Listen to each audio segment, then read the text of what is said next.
Hi, it's Ed from Throw Punch Games, and it's time for another unboxing. And today we have Cascadia, Rolling Hills from AG. Let's open this bad boy up and see what's inside. I have Cascadia, the regular game. What's the Roll and Write gonna look like? Have our rule book. Oh, components make me happy. Show you the setup. It's a thicker rule book for a Roll and Write. Give you the walkthrough. They have different sheets, the solo mode, and we can mix different versions. Fancy. There's a lot in here. We have our dice. We have big and little dice. These are wooden dice. They put some money into this game with the Forbidden Flavor packet. We have different modes, different places and things you need to get. Round summary. Our score sheets.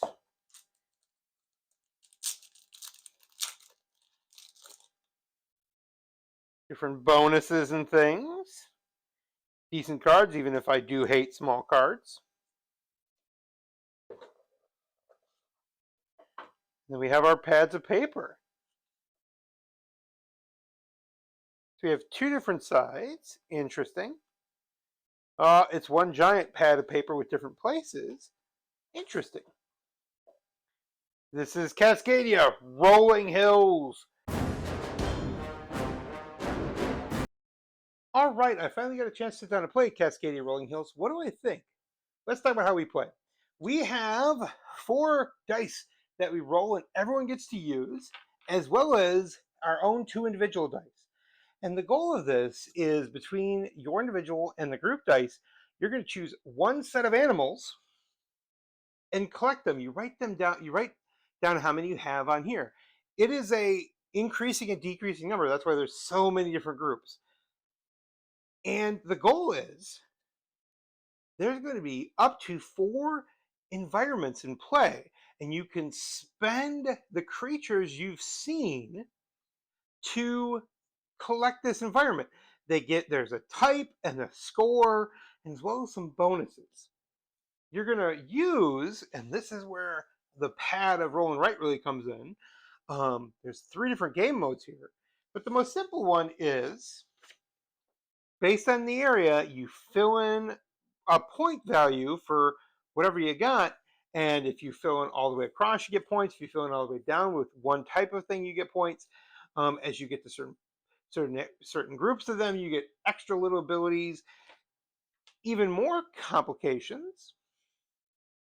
There are some cards that make it cheaper to buy stuff, and some cards these little extra cards that give you bonuses for completing cards.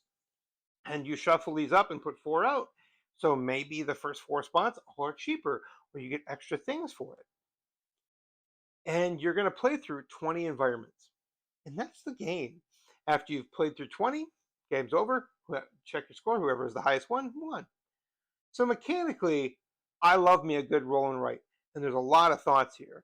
You're only allowed to keep one group of animals unless you spend your extra nature abilities. Like you can basically upgrade and downgrade groups of animals you're selecting, and they cost abilities. You can also take 2 different groups of animals for 3 of the little nature icons. So it gets a little thought-provoking. This is not 7 hours of math, but it's still pretty decent for a roll and write. So mechanically, 5 out of 5. Thematically, the art's good, and I felt like I was taking a nature hike with the wife and seeing what animals are out there. So it's trying to have the most rewarding experience in encountering nature. So 5 out of 5. The rules. I like the rules. They're well done. Make sure you read them all the way through. There's a little bit of a trick in the original setup where I actually added 5 extra things the first time we played, because it's take 5 habitats from, there are 2 different types of the habitats, group 1s and group 2s. You take 5 out of both groups, not just the 2 group. So other than that, it's 5 out of 5. Got me playing pretty quick. Now, execution. It's a rolling right. He didn't give me pencils.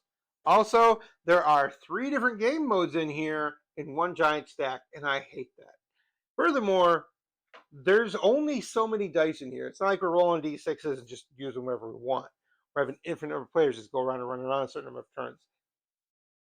Limit, just give me dry erase boards and some markers. That'd make life a lot easier. We wouldn't have to have this giant sheet. So I give it a 4 out of 5. It's well done, but that annoys me. Overall, 95%. I love this game, and I'm definitely going to play it again, even if I gotta supply my own pencils. I'm Ed for Throw Punch Games at Throw Punch G on Twitter, Throw Punch Games on Instagram, Facebook, TikTok, and Threads. Like and subscribe for content and contests. Thanks for watching.